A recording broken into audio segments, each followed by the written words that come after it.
Hello అందరికీ, నేను మీ Saranya. Welcome to my channel cook with Saranya. ఈరోజు మనం రమదాన్ స్పెషల్ డిష్ అయిన షీర్ కుర్మా రెసిపీని ఎలా తయారు చేసుకోవాలో నేర్చుకుందామండి.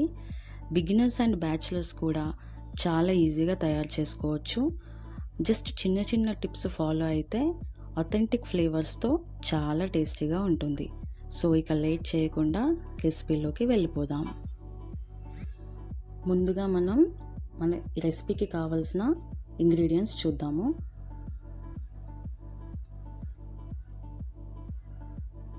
ఒక గంట ముందు జీడిపప్పుని, బాదం పప్పుని, ఎండు ఖర్జూరాలని నానబెట్టుకొని పెట్టుకోవాలండి. ఒకవేళ మీకు టైం లేదు అనుకుంటే ఒక హాఫ్ అన్ అవర్ సేపు వేడివేడి నీళ్ళల్లో నానబెట్టుకున్నా కూడా సరిపోతుంది.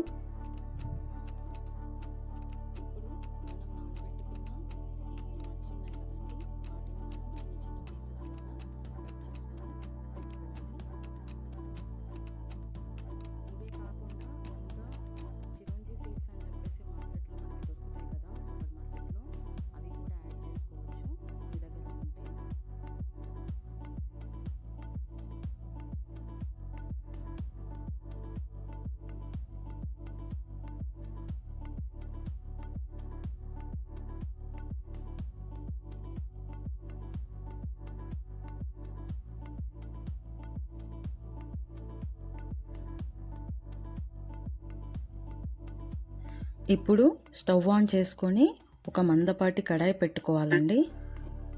ఇప్పుడు ఆ కడాయిలోకి 2 లేదా 3 స్పూన్ల నెయ్యి వేసుకొని కరిగించండి.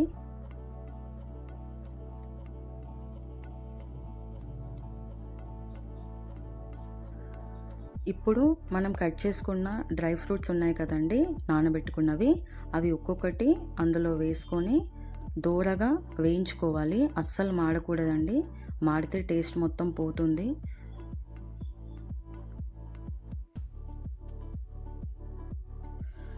అవి వేగాక తీసి గిన్నెలో పెట్టుకొని మళ్ళీ అదే కడాయిలో కొద్దిగా నెయ్యి వేసి రోస్టెడ్ సేమియా, అంటే ఇది మనకి సేవియా అని చెప్పేసి బయట సూపర్ మార్కెట్లో దొరుకుతుంది, దాన్ని దీంట్లోకి వాడాలండి.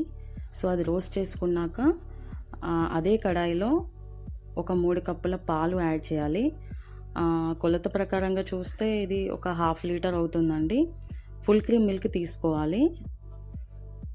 నార్మల్గా మనకు మార్కెట్లో దొరికే టోన్డ్ మిల్క్ కూడా యూస్ చేయొచ్చు, బట్ ఫుల్ క్రీమ్ మిల్క్ అయితే కొంచెం క్రీమీ టెక్స్చర్ తోటి బాగుంటుంది. అందులోకి 3 కప్పులు నేను పాలు తీసుకున్నాను కదండి, 3 కప్పుల పాలకి 1 కప్పు వాటర్ యాడ్ చేశాను. ఇప్పుడు ఆ పాలు మొత్తం మరిగేంత వరకు మంటను అడ్జస్ట్ చేసుకొని కలుపుకోవాలి. చూసారా, వీడియోలో చూపిస్తున్నట్టుగా కొంచెం బాయిలింగ్ స్టేజ్కి వచ్చిన తర్వాత 1 కప్పు షుగర్ యాడ్ చేస్తున్నా నేను. మీకు కావాలంటే మీ టేస్ట్కి తగ్గట్టు మీరు యాడ్ చేసుకోవచ్చు. షుగర్ వేసాక మంచిగా కలుపుకున్న తర్వాత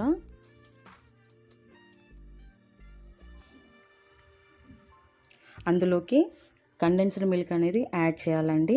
కండెన్స్డ్ మిల్క్ మీ ఇష్టము, మీ దగ్గర ఉంటే వేసుకోవచ్చు, లేదంటే లేదు. కాకపోతే ఈ షీర్ కుర్మాకి కండెన్స్డ్ మిల్క్ తోటి ఒక అథెంటిక్ ఫ్లేవర్ అనేది యాడ్ అవుతుంది. కండెన్స్డ్ మిల్క్ వేసి మనం బాయిల్ చేసుకున్న తర్వాత ఒక పించ్ ఆఫ్ సాల్ట్ వేసానండి నేను. మనం ఏ స్వీట్ రెసిపీ చేసుకున్నా కూడా దాంట్లో ఒక చిటికెడు ఉప్పు వేస్తే దాని టేస్ట్ మొత్తం ఎన్హాన్స్ అవుతుంది.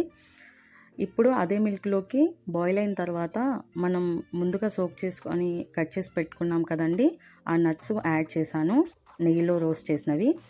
అండ్ ఇందులోకి నేను వాటర్ మిలన్ సీడ్స్ ఇంకా పంప్కిన్ సీడ్స్ యాడ్ చేశానండి. ఇవి ఆల్రెడీ రోస్టెడ్వే కాబట్టి నేను వీటిని మళ్ళీ సోక్ చేయలేదు, డైరెక్ట్గా వేసేసాను. మీరు కావాలంటే సోక్ చేసుకొని కూడా వేసుకోవచ్చు. ఇప్పుడు ఇందులోకి ఇలాచీ పౌడర్ యాడ్ చేస్తున్నాను. ఇలాచీ పౌడర్ వేసిన తర్వాత మనం ఇందాక రోస్ట్ చేసి పెట్టుకున్న సేవియాన్ ఉంది కదండి, అది ఆ పాలల్లోకి యాడ్ చేసుకోవాలి.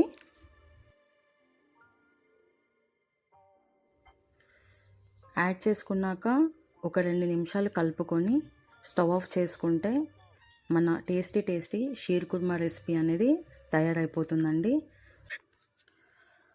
సో నేర్చేసుకున్నారు కదండి రెసిపీని. ఇంట్లో ఖచ్చితంగా ట్రై చేసి మీకెలా టేస్ట్ కుదిరిందో నాతో ఖచ్చితంగా కామెంట్ బాక్స్లో షేర్ చేసుకోండి. రెసిపీ నచ్చితే కుక్ విత్ శరణ్య ఛానల్ని సబ్స్క్రైబ్ చేసుకోండి. Thank you for watching.